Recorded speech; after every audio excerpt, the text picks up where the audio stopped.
That's who we are. That's what we do. So in closing, I just wanted to tell each and every one of you, I know your schedules are busy. You have so many different lines pulling on your bundle of time, but you made time to be with us today and or extend someone on your behalf. So just give yourselves a round of applause for your manifested commitment against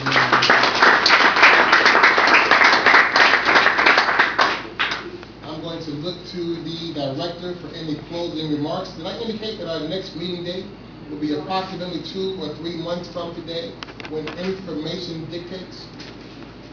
Did I say that already? No. No, you did not. I'll say it again. You just said it. Our next meeting date will be 2 or 3 months from today when information dictates. You can re-announce the CTA red line on Thursday at 6 o'clock at Harlan. The Harlan High School. I'm sorry, I didn't hear you. Say it again, please. The CTA, there's an environmental assessment at Harlan High School on Thursday.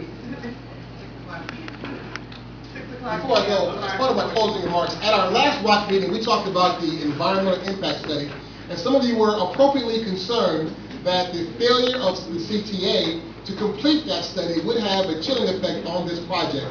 Let me tell you that they have not begun to run the timeline on that project because there were some preliminary reports that have not been completed, so the timeline for the EIS to be complete has not begun to run. In fact, that of the roughly $9 million, 4.5 of it, which was earmarked for the EIS study, a portion of it has been drawn down.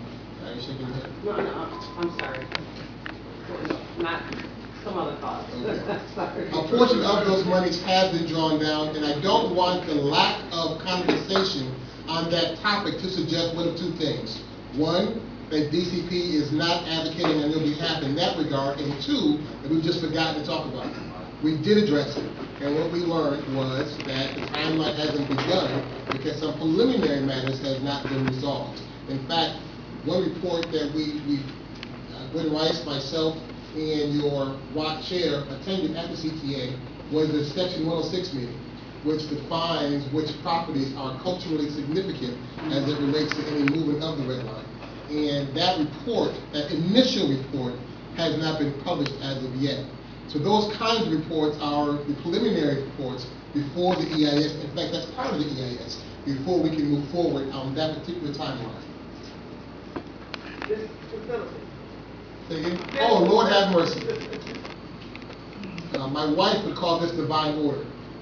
DCP had to just knock our way through the door to participate in the 106 meeting. When we got there, the consultants they hired gave a report that suggested what was culturally significant in the greater Roseland area. They utilized data at or from Chicago City Hall. The data they utilized reflected this building was culturally significant because it was a Dutch church. That should cause you to chuckle.